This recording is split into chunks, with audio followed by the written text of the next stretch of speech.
말하지 말고 악에서 떠나 선을 행하고 화평을 구하며 그것을 따르라. 아멘. 하나님께서 우리에게 주신 은혜가 참으로 큽니다. 은혜 많이 누리시고 사시죠? 네.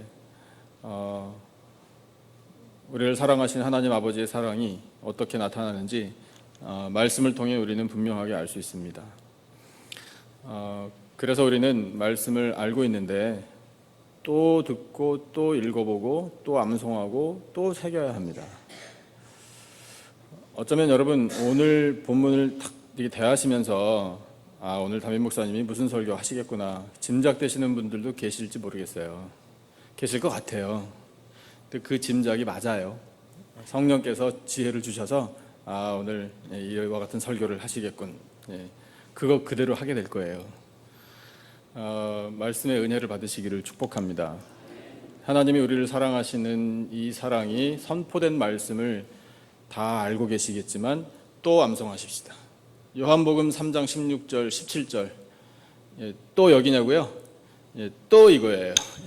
계속해서 해야 합니다. 어쩌면 한 평균 2주에 한 번 정도는 이 말씀을 계속 같이 암송하자고 할 것 같기도 해요. 성령께서 이끄시는 대로 하겠습니다. 자, 16절, 17절 두 절 말씀은 언제 어디에서나 하여튼 자극받으면 바로 나올 수 있게 자, 우리 암송하겠다는 마음으로 같이 한번 읽어보겠습니다. 시작. 하나님이 세상을 이처럼 사랑하사 독생자를 주셨으니 이는 그를 믿는 자마다 멸망하지 않고 영생을 얻게 하려 하심이라. 17절. 하나님이 그 아들을 세상에 보내신 것은 세상을 심판하려 하심이 아니요 그로 말미암아 세상이 구원을 받게 하려 하심이라. 아멘. 우리를 구원하시기 위하여 독생자를 보내주셨습니다. 예수 그리스도를 믿으면 영생을 얻게 될 줄로 믿습니다. 사랑하는 성도 여러분, 아멘 할 준비하십시오. 자, 사랑하는 성도 여러분, 예수님 믿고 구원받고 영생 얻어 천국에 반드시 들어가시기를 축복합니다. 여러분, 이 하나님의 은혜가 선포되었으니 우리에게는 의심의 여지가 전혀 없습니다. 그래서 여러분, 하나님께서 독생자를 통해 구원하여 주신 우리는 오늘 예수님을 믿습니다라고 고백하는 사람들입니다. 예수님을 믿는 사람들은 또 하나의 정체성을 받습니다. 그것은 다름 아닌 예수님의 제자입니다. 나 예수님의 제자입니다라고 말하기가 부담스러우실 수도 있습니다. 인간적으로는 이해합니다. 그러나 여러분, 회피할 수 있는 건 아닙니다. 나 예수님 믿기는 믿지만 아직 제자는 못 됩니다. 나 예수님 믿고 신앙생활은 하기는 하겠지만 예수님의 제자로서 책임지고 사명 감당하고 나 그렇게 부담스러운 건 싫습니다 라고 말하는 건 맞지 않아요. 여러분, 예수님을 믿으면 예수님의 제자입니다. 아멘 별로 안 하실 줄 알았거든요. 근데 아멘 안 하셔도 그건 어쩔 수 없는 사실이에요. 우리가 아멘 안 한다고 변하는 건 없어요. 하나님께서 그렇게 인정해 주셨으면 그냥 되는 거예요. 그러니까 여러분, 피하지 못할 바에야 어떡하겠습니까? 누리셔야죠. 예수님의 제자라는 정체성도요, 누릴 줄 알아야 돼요. 여러분, 이건 프리빌리지, 특권이에요. 영적인 특권, 선택을 받은 사람만 예수님의 제자입니다. 그냥 아무에게나 예수님의 제자라고 하나님이 불러주시는 거 아니에요. 그러니까 얼마나 감사합니까? 그래서 여러분, 나는 예수님을 믿기 때문에 예수님의 제자입니다 라고 당당하게 말씀하세요. 하나님께서 기쁘게 들으실 줄로 믿습니다. 그래서 예수님의 제자는 예수님의 제자답게, 예수님을 믿는 사람은 예수님을 믿는 사람답게 살아야 되잖아요. 그 답게 살아갈 수 있는 방법을 오늘 말씀을 통해 우리에게 들려주십니다. 세 가지 카테고리를 말씀하셔요. 마음, 말, 행동, 이것이 예수님의 제자다워야 한대요. 그러면 어떻게 마음을 품고 어떻게 말하고 어떻게 행동해야 하나, 이것을 우리가 배우면 되겠죠. 배운 대로 장로님 기도하신 것처럼 말씀에 꼭 순종하면 진짜 예수님의 제자가 될 수 있는 겁니다. 자, 그런데 오늘 주신 본문에서요, 우리가 소위 말하는 핵심 가치, core value라는 것을 일단 가슴에 새기고 말씀을 들으십시다. 그것이 뭔지 10절에 나와 있는데요. 10절 시작에 이렇게 기록되어 있습니다. 그러므로, 그 다음에 뭐라고 되어 있나요? 생명을 사랑하고, 거기까지만요. 자, 오늘 설교의 제목이 뭐냐면 생명을 사랑함이에요. 이 생명을 사랑한다라는 것이 핵심 가치예요. 예수님의 제자로 살아갈 때 우리를 품는 마음과 또 우리가 하는 말과 우리의 모든 행동에 생명을 사랑함이 있어야 돼요. 그래서 우리 예수님의 제자답게 살려면 자, 첫 번째 이렇게 해야 되거든요. 자, 같이 한번 읽어주시죠. 한 목소리로 시작. 생명을 사랑하는 마음을 품어야 합니다. 아멘. 생명 사랑하는 마음이라. 자, 그 마음이 어떤 것인지 오늘 본문을 같이 다시 보겠습니다. 8절만 한 목소리로 같이 읽죠. 8절 다 같이 시작. 마지막으로 말하노니 너희가 다 마음을 같이하여 동정하며 형제를 사랑하며 불쌍히 여기며 겸손하며 아멘. 자, 마음을 다 같이 품으라, 한 마음을 품으라 라고 말을 해도 똑같은 의미예요. 그러면 여러분, 교회 공동체가 우리가 함께 예배를 드립니다. 어떻게 한 마음을 품을 수 있을까요? 딱 한 가지 마음을 모두가 품어야 합니다. 누구의 마음을 품으면 될까요? 예수님의 마음을 품으면 모두가 다 한 마음이 되는 거예요. 빌립보서 2장 5절에 그렇게 선포하고 계시죠? 자, 읽어주세요. 빌립보서 2장 5절. 유명한 말씀이에요. 5절만요. 다 같이 시작. 너희 안에 이 마음을 품으라. 곧 그리스도 예수의 마음이니. 아멘. 자, 그러면 예수님이 어떤 마음을 품으셨나를 우리가 이제 알면은 쉽잖아요? 구체적이잖아요? 그런데 오늘 본문에 다 말씀해 주고 계셔요. 몇 가지 말씀해 주시는데, 자, 동정하는 마음을 가지랍니다. 동정하는 마음은 여러분, 잘 이해하셔야 돼요. 그냥 편하게 얘기할 때 거지에게 적선을 하는 마음 아니에요. 그게 동정 아닙니다. 여러분, 동정은요 같은 마음을 품는 거예요. 그래서 같은 마음을 형제와 품을 때 생명을 사랑하는 마음을 갖게 되는 것을 우리에게 말씀해 주고 계셔요. 예수님이 우리와 같은 마음을 품어주셨어요. 같은 마음을 품어주시려고 예수님이 하신 일이 뭐냐면 아예 사람의 몸을 입고 세상에 오신 거예요. 그래서 이 땅에 살아가는 모든 사람들이 어떤 마음을 품고 사는지를 예수님은 너무나 잘 아시는데 말씀하시기를 뭐라고 말씀하시는 거냐면 내가 너희들 마음을 안다 이렇게 말씀하시는 거예요. 그래서 죄인의 입장이 되어주셔가지고 죄인들과 똑같은 그런 마음을 가져주신 것이 바로 동정하는 마음이에요.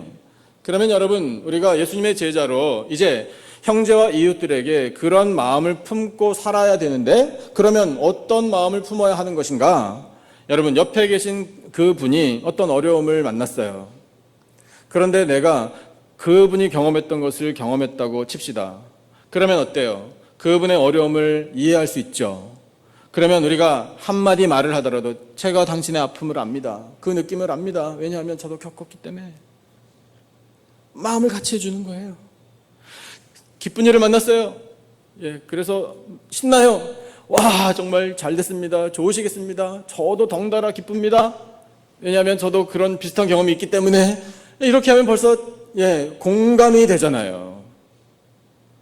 그렇게 나눌 줄 아는 마음, 같은 마음을 품을 줄 아는 마음, 이해할 줄 아는 그런 마음이 동정하는 마음이에요. 여러분, 그것이 예수님께서 죄인인 우리들을 위해 갖고 계셨던 마음인데 생명을 사랑해 주시는 마음이에요. 그 다음 말씀을 계속 보면은요, 형제를 사랑하는 마음이 생명을 사랑하는 마음이래요. 여러분, 형제를 사랑하십니까? 질문을 갑자기 드리니까 대답이 쉽게 안 나오시죠? 그러면 형제를 사랑 안 하십니까? 뭐 그것도 아니죠. 형제를 사랑해야 되는데 라는 생각은 하시면서 사시죠? 그 다음에 형제를 사랑하려고 애는 쓰시죠? 알아요. 우리 형제를 정말 사랑해야 되거든요. 여러분, 우리를 형제로 봐주시고 아낌없는 사랑 베풀어 주신 분이 우리의 구세주 예수님이십니다. 예수님이 사랑해 주신 덕분에 그 변치 않는 영원한 사랑 덕분에 오늘 우리가 이렇게 앉아서 예배드릴 수 있는 거 아니겠습니까? 예수님은 변덕이 없어요. 예수님의 사랑에는 기복이라는 게 있을 수 없어요. 기분 좋을 때는 좋다가 기분 나쁘면 돌아서고 그런 거 없어요. 우리는 그러잖아요. 우리는 좋을 땐 좋은데 안 좋을 땐 한없이 안 좋잖아요. 그렇게 우리는 변덕이 심해요. 하지만 여러분, 우리 예수님을 바라보고 그 예수님이 모델이니까 예수님처럼 형제를 사랑하기를 원합니다라고 그 사랑을 구하면 형제를 사랑하는 마음을 갖게 돼요. 여러분, 그 형제를 사랑하는 마음이 생명을 사랑하는 마음이라 우리에게 말씀해주고 계십니다. 불쌍히 여기래요. 여러분, 불쌍히 여기는 마음이야말로 하나님께서 예수 그리스도를 통해 우리에게 주신 하늘의 은혜입니다. 우리는 대책 없는 죄인들이었어요. 우리는 가망 없었어요. 여러분, 우리는 허물과 죄로 죽었던 인생들이에요.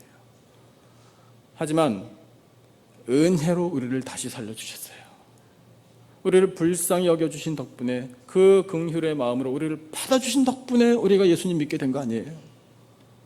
여러분, 우리를 불쌍히 여기시는 하나님의 은혜가 없었다면 우리는 이렇게 멀쩡히 살아있지 못했을 거예요. 심판받았을 거예요. 하지만 그 진노 중에도 긍휼을 잊지 않으신 하나님께서 우리를 불쌍히 여겨주셨기 때문에 갈 길 몰라 방황하는 그런 양들처럼 헤매고 있는 우리들을 목자이신 예수님께서 붙잡아 주시고 받아주셨기 때문에, 인도해 주신 덕분에 오늘 이렇게 우리가 은혜를 누리고 살고 있는 겁니다. 생명을 사랑하시는 예수님의 그 불쌍히 여기시는 마음 덕분에 우리가 은혜를 입고 산다면, 예수님을 따르고자 하는 제자들인 우리들도 형제를 불쌍히 여길 줄 알아야 돼요. 사랑하는 성도 여러분, 긍휼의 마음을 품으시기를 축복합니다. 불쌍히 여기면 돼요. 지가 나한테 어떻게 그럴 수 있나? 아니, 그럴 수밖에 없어요. 그냥 불쌍히 여기면 돼요. 내가 불쌍히 여김을 받았는데 그렇게 하지 못할 이유가 사실 없는 거예요. 물론 쉽진 않지만, 그러나 여러분, 우리에게 모델이신 예수님 보여주시잖아요. 예수님 바라보면 됩니다. 예수님 바라보시기를 축복합니다. 예수님만이 열방의 소망이라고 우리 찬양했잖아요. 노래 부르고 끝나면 안 돼요. 모든 민족에게 유일한 소망은 예수님 한 분뿐입니다. 그러니까 예수님께서 불쌍히 여기신 대로 예수님 바라보고 저도 예수님 닮기를 원합니다. 불쌍히 여길 줄 아는 마음을 주십시오. 그것이 생명을 사랑하는 마음이에요. 또 그 다음 8절 끝부분에 겸손하래요. 여러분, 겸손은요, 두 손 앞에 모으고 저 뒤에 앉는 게 겸손 아니에요. 뒤에 앉아 계신 분들 마음에 부담 가지실 필요는 없어요. 앞에 자리가 없었기 때문에 뒤에 앉으신 거잖아요. 제가 잘 알아요. 그냥 나서지 말아야지.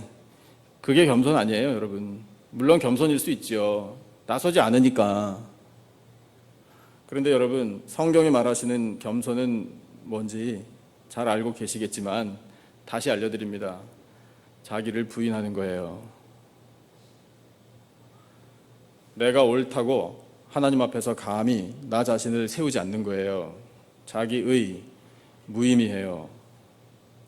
나처럼만 살라고 그래. 나는 법 없이도 살 수 있어. 내가 뭐 다른 사람에게 피해를 준 적이 있나? 무슨 뭐 누구 사기를 쳤나? 뭐 나쁜 짓을 하기를 했나? 도둑질을 한 적이 있나?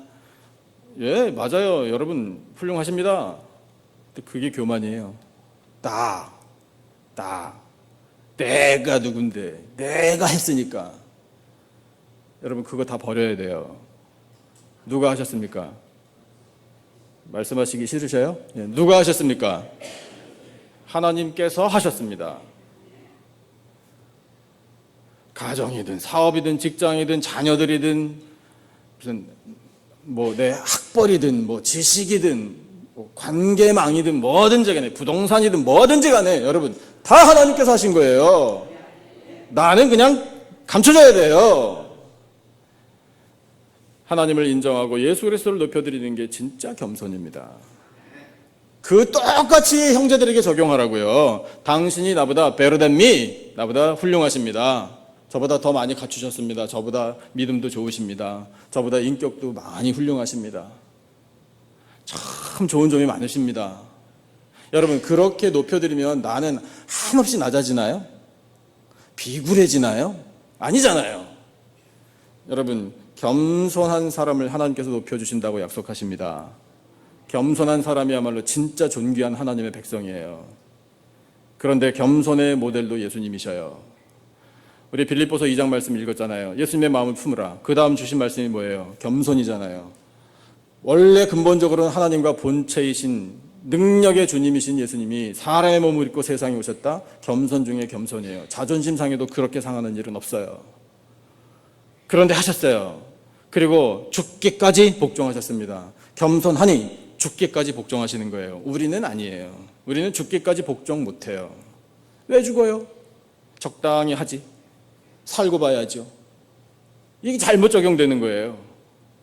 여러분, 겸손하면 복종하거든요. 그러니까 겸손하신 예수님을 따라갈 때 우리는 순종의 길, 복종의 길을 자동적으로 가게 되는 거예요.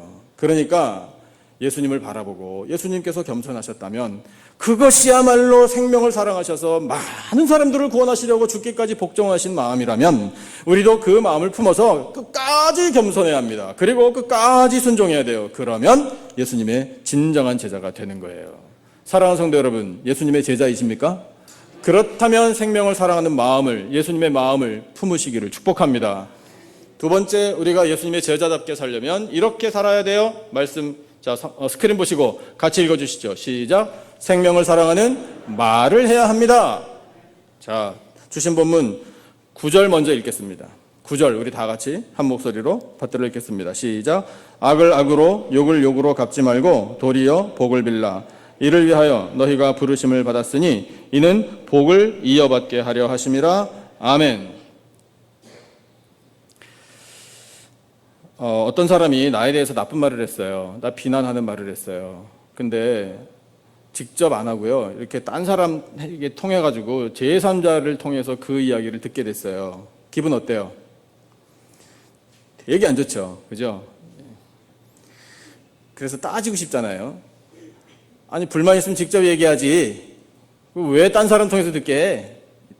대번에 우리는 그렇게 반응 보이잖아요. 자, 그런데요, 여러분, 하나님께서 우리에게 요구하시는 예수님의 제자들의 말의 모습은요, 악한 말을 들었느냐? 욕을, 비난을 들었느냐?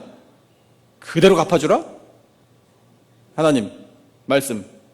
아니, 단 한 번도 그런 말씀 없어요. 갚지 말라! 그 다음에 한 걸음 더 나가, 도리어 복을 빌라! 할 수 있을까요, 우리?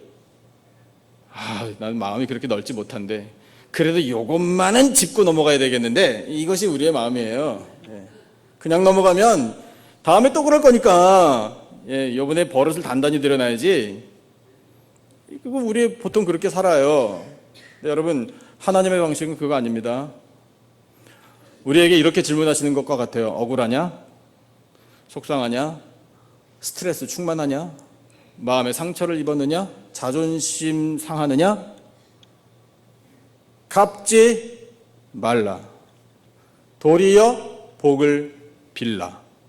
복을 빌어주는 말을 하라. 무리한 요구처럼 들립니다. 비현실적인 기대처럼 들려요. 우리는 어차피 이렇게 안 살 것 같아요. 말씀은 말씀이고 좋은 말씀인데 내 현실은 다릅니다. 꼭 우리가 하나님 앞에 말씀드리기를 하나님 안 살아봐서 모르시는 모양인데 이걸 어떻게 합니까? 라는 식으로 나타나는 것처럼 살아요. 예수님이 똑같은 말씀하셨잖아요. 원수를 어떻게 하라고? 사랑하라. 너를 핍박하는 자를 위하여 기도하라. 그 기도가요, 복수기도 아닙니다. 하나님, 저 원수, 나를 핍박하는 저 인간의 지금 당장 벼락을 내려주시옵소서. 뭐 이렇게 하는 거 아니에요. 무슨 기도를 드리라고 하신 거냐면요, 이 말씀하고 똑같아요. 복을 빌어주는 기도를 하라. 너를 핍박하느냐, 너를 괴롭히느냐, 그 사람의 복을, 그 사람에게 복을 달라고 하나님 아버지께 기도하라. 이렇게 말씀하신 거예요. 그런데 여러분, 그렇게 우리가 복을 빌어주는 말을 하는 것이 어떤 마음이냐 하면 앞에서 우리가 이미 들은 말씀이에요. 생명을 사랑하는 마음이에요. 생명을 사랑하는 마음은 예수님의 마음이거든요. 그 예수님의 마음을 내 마음으로 삼으면 내 안에 예수님이 살아계셔서 그 예수님께서 하시는 말처럼 복을 빌어주는 말을 할 수 있게 되는 거예요. 여러분, 예수님께서 죄인들만 만나셨잖아요, 세상에서. 단 한 사람도 예외 없이 모두가 다 죄인이었어요. 그런데 예수님은 단 한 번도 이 죄인아라고 부르신 적이 없어요. 죄인들인데. 왜 그러셨을까요? 좋은 게 좋은 거니까 그냥 넘어가자 이러셨을까요? 그거 아니에요. 죄인이지만 죄사함 받을 수 있느니라. 어떻게? 예수님께서 들려주시는 그 말씀, 그 하나님 아버지의 말씀, 진리의 말씀, 생명의 말씀, 그 말씀을 듣고 회개하면 죄인도 거듭날 수 있느니라. 그 기회를 주신 거예요. 그게 바로 예수님의 말씀, 생명을 사랑하시는 말씀이었다고요. 그러니까 여러분, 예수님께서 말씀하신 대로 우리도 닮아 생명을 사랑하는 말을 해야 된다는 거예요. 그것이 바로 예수님을 따르는 제자의 모습입니다. 계속 말씀을 보면요, 우리가 그 이유 때문에 부르심을 받았대요. 왜 하나님께서 우리를 이 시대에 예수님의 제자로 부르셨는가 하면, 악한 말을 듣고 욕하는 말을 듣고 비난하는 말을 들어도 도리어 복을 빌어주는 말을 하라고 우리를 제자로 삼아주신 거예요. 세상에는 이런 원리가 없잖아요. 그런데 예수님의 제자들을 통해서는 그 하나님의 방식과 원리가 지금 통하는 겁니다. 그 어려운 일을 해내라고 오늘 우리를 제자로 불러주신 거예요. 그런데 여러분, 우리의 부족한 인격 가지고는 안 되니, 그러니까 도움을 구해야 되잖아요. 하나님, 저는 마음이 각박합니다. 저는 그렇게 아량이 넓지도 못합니다. 하나님, 저의 말이 정말 하나님께서 보실 때에 참 기뻐하실 만한 복을 빌어주는 말을 하면서 살게 해주십시오라고 기도하라는 거예요. 기도하면 하나님께서 가능케 해주십니다. 그래서 그와 같은 목적 때문에 우리를 부르셨으니, 우리 그렇게 복을 빌어주는 말을 하면 그 다음에 어떤 약속이 따라오는가? 9절 끝부분에 이렇게 말씀하시네요. 이는 복을 이어받게 하려 하심이라. 누가 복을 받게? 그 사람, 복을 빌어주는 말을 한 사람이 복을 받게 해주신다, 이 말이에요. 여러분, 이건 하나님의 약속입니다. 믿어지십니까? 제가 살살 여쭤보니까 아멘도 살살. 괜찮아요. 마음속으로 다 하셨죠? 여러분, 우리가 다른 사람을 위해서 복을 빌어주면 그 복을 하나님께서 우리에게 쏟아 부어주십니다. 이것이 바로 하나님의 약속이에요. 그러니까 여러분, 우리는 다른 사람에게 복 빌어주는 말을 입에 달고 살아야 돼요. 우리 미국에 사니까 미국식으로 한번 해보죠. 저를 따라서 God bless you 라고요. 한 번만 더 God bless you. 또 이것도요. Jesus loves you. 한 번 더 Jesus loves you. 우리 얼마든지 할 수 있잖아요. 그러니까 여러분, 안갚음하겠다는 마음 다 버리세요. 전혀 소용없어요. 하나님께서 싫어하셔요. 도리어 복을 빌어주는 말을 우리가 하면 여러분, 먼저 나에게 복을 주시고요, 그 사람에게도 복을 주셔서 이런 모든 악한 말하고 욕하는 말하고 비난하는 말, 이런 모든 말들 다 사라지게 해 주시는 겁니다. 여러분, 다시 한번 강조하는데요, 이렇게 악을 악으로 욕을 욕으로 갚지 않고 복을 빌어주신 분이 바로 예수님이시잖아요. 여러분, 예수님께서 십자가형을 당하실 때 당하셨던 것이 악한 말과 욕이에요. 비난이에요. 침뱉음이에요. 돌 던짐을 주먹으로 쳤어요. 상할 대로 상하셨어요. 몸과 마음이요. 그런데도 불구하고 예수님께서는 그것을 다 받으시고 도리어 불쌍히 여기시고, 하나님 아버지, 저들이 지금 무슨 일을 하는지 자기들도 모릅니다. 용서해 주십시오. 기도하셨던 분이 예수님이시고요. 안타까운 마음으로 평안을 허락하시고 그 평화를 선포하신 분이 바로 우리의 구주 예수님이셔요. 그러니까 여러분, 우리는 그 예수님을 무조건 닮아야 하는 거예요. 우리에게 말할 수 있는 이 권세를 주셨거든요. 여러분, 사람이 살고 죽는 것이 혀의 권세에 달렸나니, 잠언에 그렇게 기록되어 있는데, 우리 이 말에 대한 말씀 좀 몇 구절 더 교훈으로 얻기를 원합니다. 일단 야고보서 말씀을 한번 같이 보시죠. 3장에 이런 말씀이 있어요. 스크린 보세요. 같이 읽겠습니다. 시작. 혀는 곧 불이요 불의의 세계라. 혀는 우리 지체 중에서 온 몸을 더럽히고 삶의 수레바퀴를 불사르나니 그 사르는 것이 지옥불에서 나느니라. 이해되시죠? 지옥불이에요. 지옥불. 우리의 혀에서부터 나오는 게, 이 약한 말과 욕하는 말 그대로 갚아주면 그런 거예요. 자, 8절 같이요. 다 같이 시작. 혀는 능히 길들일 사람이 없나니 쉬지 아니하는 악이요 죽이는 독이 가득한 것이라. 쉬지 않는데요, 정말 그래요. 우리는 쉬지 않고 얼마든지 험담할 수 있어요. 그런데 그게 죽이는 독이래요. 사람이 죽고 사는 게 말의 권세에 있어요. 하나님께서 그렇게 하시는 거예요. 그러니까 그런 말 하지 말라 이거잖아요. 자, 그러면 어떤 말을 해야 하나? 잠언 말씀을 같이 보시죠. 12장 6절이에요. 같이 읽어주세요. 시작. 정직한 자의 입은 사람을 구원하느니라. 여러분, 구원의 길로도 인도하는 것이 사람의 말이에요. 그 다음에 또 한 구절 있어요. 16장 24절이에요. 다 같이 시작. 선한 말은 꿀송이 같아서 마음에 달고 뼈에 양약이 되느니라. 아멘. 뼈에 양약이 된대요. 여러분, 그만큼 하나님께서 우리들의 말에 능력을 부여해 주시는 거예요. 그러니까 복을 빌어 줄 수밖에요. 다 같이 살아야죠. 은혜를 누려야지요. 자, 그래서 우리 교회 공동체니까 에베소서 말씀을 이제 마지막으로 같이 읽겠습니다. 4장 29절이에요. 다 같이 시작. 무릇 더러운 말은 너희 입 밖에도 내지 말고 오직 덕을 세우는 데 소용되는 대로 선한 말을 하여 듣는 자들에게 은혜를 끼치게 하라. 아멘. 여러분, 우리가 말 한마디를 하더라도 복을 빌어주는 말을 하면 은혜를 끼치게 되는 겁니다. 하나님께서 그렇게 하시는 거예요. 그러니까 여러분, 다시 한번 결단하십시다. 우리는 예수님의 제자들입니다. 예수님의 제자다운 말을 하면서 사십시다. 그것은 생명을 사랑하는 말이에요. 세 번째, 예수님의 제자는 어떻게 살 것인가? 자, 스크린 보시고 읽어주세요. 힘차게 시작. 생명을 사랑하는 행동을 해야 합니다. 자, 처음에는 마음, 두 번째는 말, 세 번째는 행동이에요. 삼위일체 딱 맞아야 돼요. 자, 주신 본문 11절 같이 한번 읽겠습니다. 11절 다 같이 한 목소리로 시작. 악에서 떠나 선을 행하고 화평을 구하며 그것을 따르라. 아멘. 자, 마음을 품고 말을 하면서 행동을 해야 되는데, 자, 이것이 다 조화롭게 일치가 되어야 되고요. 이게 딱 구분이 되는 게 아니라 동시에 이루어져야 되잖아요. 마음을 잘 품어야 말이 잘 나가고, 말을 잘 하다 보면 행동도 자연스럽게 따라오잖아요. 그렇기 때문에 우리는 이 세 가지를 사실 다 늘 염두에 두고, 생명을 사랑하는 마음을 품고 그런 말을 하고 행동을 해야 되겠다라고 한꺼번에 기억하셔야 돼요. 10절 말씀도 같이 읽겠습니다. 자, 10절 오늘의 핵심 구절인데요. 10절 다 같이 한 목소리로 읽겠습니다. 시작. 그러므로 생명을 사랑하고 좋은 날 보기를 원하는 자는 혀를 금하여 악한 말을 그치며 그 입술로 거짓을 말하지 말고. 아멘.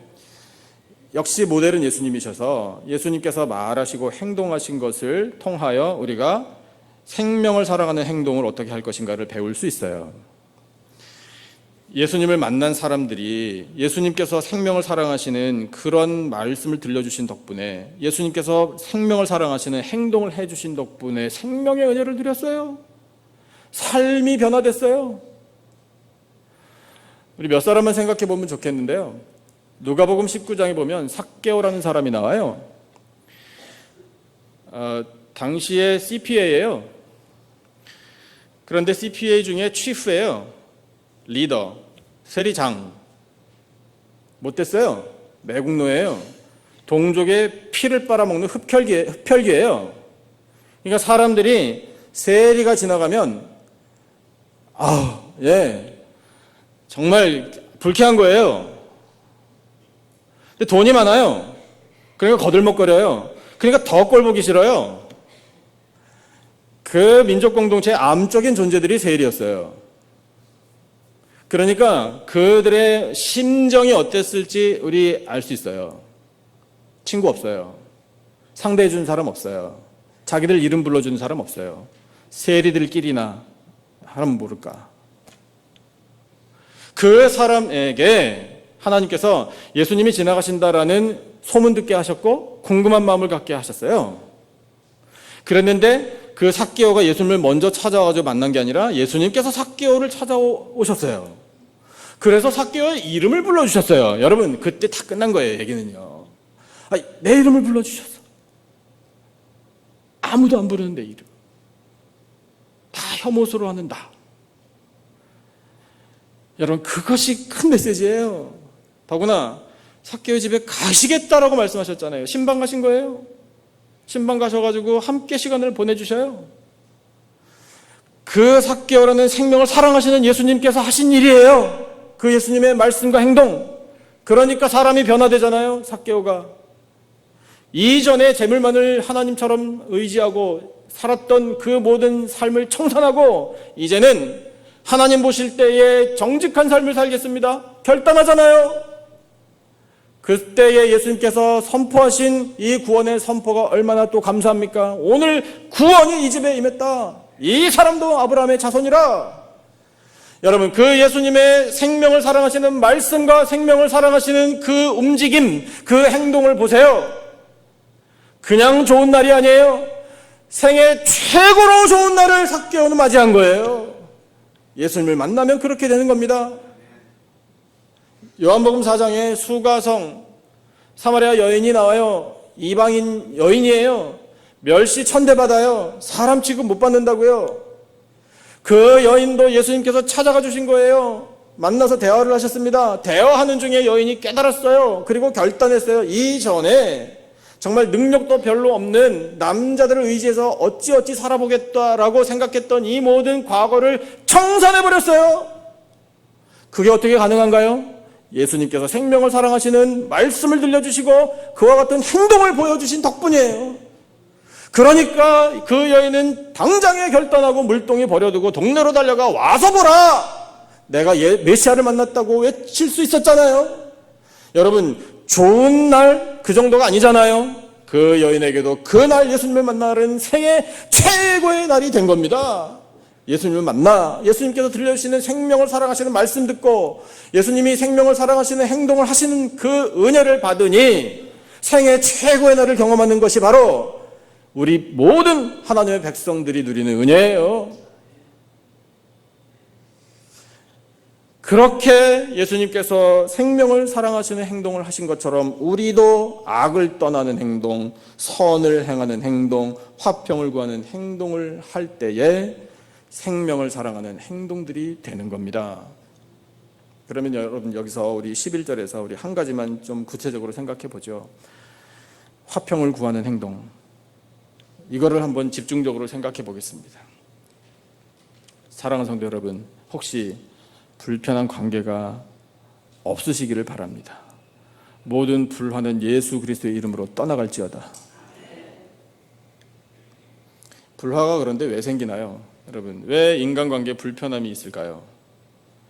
여러 가지 요인들이 있겠죠. 다 그 인간 탓이에요. 알아요. 나한테는 잘못 없어요. 다 그쪽 탓이에요. 여러분, 그렇게 한다고 세상에 화평이 이루어지지 않는다는 건 우리도 알아요. 하지만 어쩔 수 없어요. 왜냐하면 난 잘못한 게 없으니까. 끝까지 이렇게 고집 부리고 나가면요, 화평은 물 건너 가는 거예요. 근데 예수님의 제자들에게는 하나님께서 세상 사람들과 다르게 행동 좀 하라, 화평을 추구하라 말씀을 하시는 이 말씀을 우리는 또 실천해야 되잖아요. 그럼 어떻게 할 것인가? 이 불화를 해결을 해야 될 텐데 방법이 많겠죠. 근데 여러분, 불화가 생겼다고 해서 그 불화의 문제를 직접 어떻게 핸들하려고 하지는 마세요. 내가 이거를 해결해 보겠다. 안 돼요, 여러분. 저보다 인생 많이 사셨잖아요. 됩니까? 솔직히? 안 되잖아요. 저한테 여러분이 더 가르쳐 주실 수 있을걸요? 목사님, 좀 더 살아보시면 아실 텐데 그거 해결 안 됩니다. 아마 이러실걸요? 저도 알아요. 그러면 어떻게 해요? 하나님은 화평을 구하라고 하시니 도대체 우리는 대책이 없어요. 그런데 하나님께는 대책이 있잖아요. 여러분, 불화의 근본적인 원인은 하나님과의 관계에 있습니다. 하나님과 멀어서 그래요. 하나님은 우리를 멀리 하신 적이 없어요. 그런데 우리가 하나님을 멀리 하는 거예요. 소홀히 하는 거예요. 내가 하고 싶은 거 하면서 사는 거예요. 그러면서 하나님 잊어버리는 거예요. 여러분, 그래서 불화가 문제라면 그 문제를 안고요, 하나님께로 나아가세요. 그래서 하나님과의 친밀한 관계를 다시 회복하게 해달라고 간절하게 기도하세요. 하나님과 다시 관계가 회복되면 모든 문제는 해결돼요. 여러분, 은혜를 우리가 충만히 누리지 못하기 때문에 마음이 각박해지고 공허해지기 때문에 불화를 겪게 되는 것이지, 하나님 아버지가 늘 친밀해서 우리 아버지가 베풀어 주는 은혜가 철철 흘러 넘칩니다. 주여 내 잔이 넘치나이다. 원수의 목전에서 베풀어 준 상에 정말 은혜가 가득합니다. 여호와 하나님 나의 목자이시기 때문에 나에게는 부족함이 없습니다. 여러분, 그런 은혜를 누리는 사람은요, 불화를 겪지 않아요. 그러니까 이것이 문제가 된다면 여러분, 하나님과의 관계를 다시 회복하는 그 길로 나가야 하는데, 거기가 어디냐면 바로 은혜의 보좌예요. 은혜의 보좌 앞에 담대히 나가는 거예요. 하나님, 저는 각박해요. 저는 아직도 불화가 있고 문제가 있어요. 저는 허물이 많아요. 저는 뭐가 났어요. 저는 아직도 그 사람이 미워요. 이런 모든 걸 다 가지고 은혜의 보좌 앞에 나가는 거예요. 하나님께서 너는 왜 왔느냐? 절대로 그러지 않으셔요. 잘 왔다라고 우리를 맞아주십니다. 다 쏟아놓는 거예요. 다 쏟아놔요. 하나님, 저는 이런 문제들을 겪었습니다. 여전히 이것이 풀리지 않습니다. 하나님, 어떻게 하면 좋겠습니까? 은혜를 구하는 거예요. 그러면 때를 따라 돕는 은혜를 하나님께서 우리에게 덧입혀 주십니다. 그러면 그 은혜가 우리 심령 가운데 이렇게 흘러 넘치잖아요. 흘러 넘치면 사람에게 여유가 생기는 거예요. 영적인 너그러움이요. 그 너그러움으로 이 문제를 어떻게든지 이렇게 재단해가지고 이건 이렇게 해결하고 이건 이렇게 하면 되겠군. 천만에 그런 게 아니라요. 그냥 다 녹여내는 거예요. 그게 진짜 해법이에요. 여러분, 사랑은 모든 허물을 덮는 거예요. 그 사랑이 예수님의 피의 사랑이에요. 예수님의 피면 모든 불화, 모든 허물, 모든 죄는 다 녹아지는 줄로 믿습니다. 그러니까 여러분, 우리가 은혜를 구하는 것이 정답인 거예요. 그렇게 은혜를 구하여 우리의 심령에 하나님이 은혜를 다시 채워주시고, 우리 하나님하고 우리 아빠 아버지 다시 친하게 잘 지내는 그 사람을 통하여 하나님께서 자, 이제 할 수 있겠지? 가서 화평을 구해. 이렇게 우리에게 사명을 주시는 거예요. 그러면 우리는 생명을 사랑하는 마음으로 저도 부족합니다. 제가 뭐 얼마나 잘한 게 있다고요. 다 무슨 사정이 있으셨겠죠. 다 이해할 수 있고 다 품을 수 있는 거예요. 그게 화평을 추구하는 삶 아니겠습니까? 여러분, 세상에는 그런 거 없어요. 그러나 우리 믿음의 백성들에게는 이 은혜가 있는 줄로 믿습니다. 생명을 사랑하는 행동. 여러분, 이것이 제자답게 살아가는 우리들의 모습이에요. 제가 지난 주간에 뉴스 2개를 봤거든요. 그 뉴스를 보는 순간, 자주 그래요. 왜 주일이 이렇게 더디 오지? 가서 빨리 설교 때 이걸 말씀드려야 되는데, 여러분도 어쩌면 그 뉴스를 보신 분들이 계실 것 같기는 해요. 근데 나누고 싶어요. 2가지 뉴스인데 공통점이 있어요. 생명을 사랑하는 사람들이에요. 한 소식은 저에게 큰 도전을 줬고요. 한 소식은 저에게 큰 감동을 줬어요. 먼저 도전을 받은 그 소식을 전해드리고 싶은데요. 인도에서 일어난 일이에요. 인도에 어떤 부부가 있어요. 이 부부가 유명한 사람들이에요. 인도에서 트위터라는 이 소셜 네트워크에서 어느 날 쓰레기 하치장에 버려진 신생아를 봤어요. 그 아이가 울부짖는 모습을 봤대요. 태어난 지 얼마 안 된 아기, 여자 아기랍니다. 그런 장면을 보면 대부분의 사람들은 어쩌다가 그렇게 됐나, 불쌍하네. 그 부모들은 또 어떤 사람들일까, 보통 이렇게 생각하고 그냥 끝 지나가잖아요. 그런데 이 부부는 남달랐어요. 이 아기를 입양하기로 결심했어요. 이 두 사람이 인도의 수도 뉴델리에 사는 분들인데, 남편 이름은 비노드 카프리라는 저널리스트고요. 부인의 이름은 사크시 조시라는 이름을 가진 뉴스 앵커예요. 이미 인도에 잘 알려진 부부예요. 이 남편이 처음에 그 신생아에 관한 이 동영상을 여기서 딱 봤을 때 처음에는 우리처럼 막 화가 났대요. 도대체 어떤 인간들이 이렇게 귀한 생명을 버렸나 그랬는데, 시간이 좀 지나면서 안 되겠다 해서 이 아내에게 동영상 보여주면서 입양하기로 결심을 했다는 거예요. 그래서 이 아기를 이제 찾아야 되잖아요. 근데 멀리 나가우르라는 한 도시의 병원에서 치료를 받고 있다는 소식을 받았어요. 근데 이 뉴델리에서 그 나가우르라는 데까지가 한 300마일 떨어져 있대요. 그냥 곧장 달려갔대요. 그래서 이제 아기를 만난 거예요.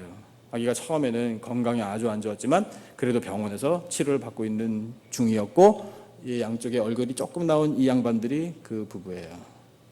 그 다음 사진 보여주실래요? 예. 이렇게만 봐도 참 인물들도 좋으시네, 이런 느낌을 받으시죠? 저는 이분들이 크리스찬인지 아닌지 몰라요. 근데 인도에 사시니까 크리스찬일 가능성이 적다고 만약에 전제를 한다면, 종교에 상관없이 하나님께서는 이와 같은 사람들에게 생명을 사랑하는 마음을 주신 것이 아닌가, 이런 생각을 하게 되는 거예요. 그래서 이런 사람들을 통해 한 생명이, 정말 하나님께서 귀하게 여기시는 세상에 보내주신 한 생명이 죽음의 위기에서 건짐을 받은 거예요. 생명을 사랑하는 이와 같은 사람들을 통해 오늘도 하나님께서는 일하고 계십니다. 도전을 받아요. 여러분, 우리도 생명 살려내는 일, 이렇게 큰 일 아니어도 작은 일이어도 우리가 실천할 수 있지 않겠습니까? 우리가 신경을 바짝 세우고 그런 관심을 가지고 살다 보면요, 하나님께서 또 그런 일을 만나게 해주실 거예요. 생명 살려내는 일, 여러분, 예수님 안 믿는 사람들이라도 감당하고 있습니다. 예수님의 제자인 우리는 잘 감당해야 되잖아요. 꼭 그렇게 하십시다. 제가 도전받은 뉴스는 이거고요. 그 다음에 감동받은 뉴스가 있어요. 그 다음인데요. 미국의 일이에요. 시카고에 마크 고랄스키라는 아버지가 살았습니다. 사진 이것만 보여주세요. 자, 그런데 이 아버지가요, 크론 병을 앓았고요. 크론스 디지즈 아시죠? 그 다음에 신부전증도 있었어요. 그래서 고생을 많이 했어요. 그러다가 작년 9월에 세상을 떠났습니다. 2011년도에 신장 이식 수술을 받았지만 시간이 지나면서 병이 재발해서 회복되지 못하고 그냥 떠난 겁니다. 이 아버지에게 두 딸이 있어요. 이 두 딸들이 돌아가신 아버지를 추억하면서 큰 결심을 했어요. 그게 뭐냐면 자기들의 신장 이식 수술이 필요한 사람들을 위해서 도네이션하기로 결정한 거예요. 그 다음 사진 보여주실래요? 아빠가 살아계실 때는 이렇게 즐겁고 행복한 시간을 보냈어요. 제가 알기로 우리가 보기에 오른쪽에 있는 저 딸이 큰 딸인 것 같아요. 해나.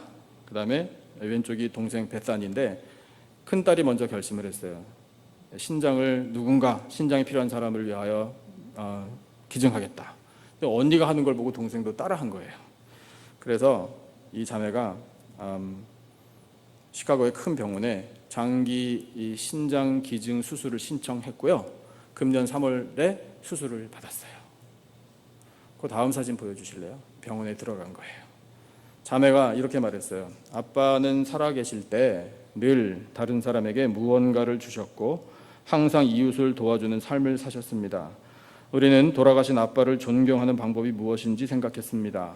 그리고 우리 아빠처럼 신장의 질병으로 인해 고통당하는 사람들에게 선물을 주기로 결심했습니다.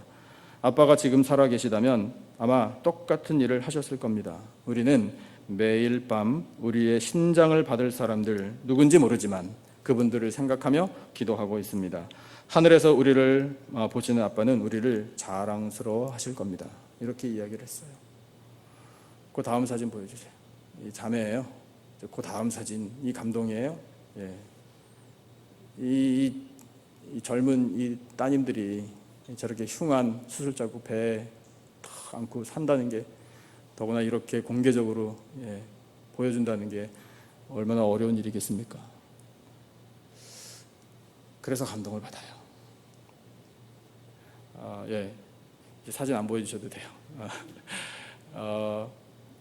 생명을 사랑하는 마음을 이 자매들에게 또 가족들에게 하나님께서 허락해 주셔서 가능한 일이라고 봅니다.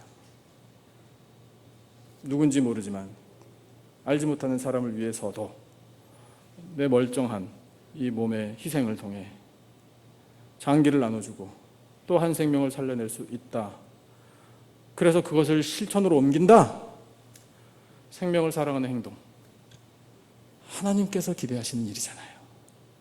역시 마찬가지로요. 여러분, 우리가 그렇다고 지금 오늘 예배 끝나고 우리 다 같이 큰 병원으로 갑시다. 길 건너 카이저 병원이 있는데, 자, 우리 신장 2개 튼튼하신 분들은 오늘 전부 가가지고 하나씩 기증하기로 다 서약서 쓰고 수술 일정 잡읍시다라고 말하는 건 아니에요. 그걸 할 수도 있겠죠. 그러나 여러분, 하나님께서 우리에게 기회를 주실 거예요. 작은 일이라도 생명을 살리는 행동을 할 기회를 주실 거예요.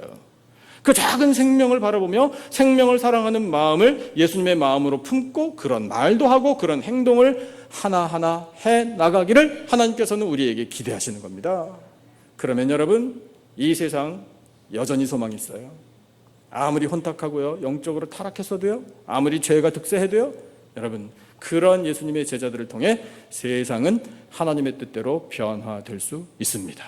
오늘 우리 한 사람 한 사람에게 하나님께서 걸고 계신 기대예요. 예수님의 제자답게 우리 예수님 마음을 품고 생명 사랑하는 마음으로 예수님 말씀하신 것처럼 생명 사랑하는 말을 하고 예수님이 하신 것처럼 생명을 사랑하는 행동을 통하여 하나님의 뜻을 이루어드리고 영광 나타내고 큰 은혜와 복을 누리며 살아가는 복된 예수님의 제자들이 다 되시기를 예수님의 이름으로 축원합니다. 기도하겠습니다. 하나님 아버지, 감사합니다. 저희들에게 허락하여 주신 이 귀한 말씀으로 오늘을 살아가는 예수님의 제자들이 어떻게 살아야 할지 가르쳐 주시니 감사합니다. 생명을 사랑하는 마음을 품고 생명을 사랑하는 말을 하며 생명을 사랑하는 행동을 하여 예수님을 닮아가며 예수님의 길을 따라가기를 원합니다. 하나님, 저희들은 부족합니다. 그러니 은혜와 은사를 허락하여 주시고 성령의 역사를 베풀어 주셔서 이렇게 말씀대로 살아갈 수 있도록 인도하여 주시옵소서. 귀한 말씀 들려주심을 감사하오며 예수님의 이름으로 기도드리옵나이다. 아멘.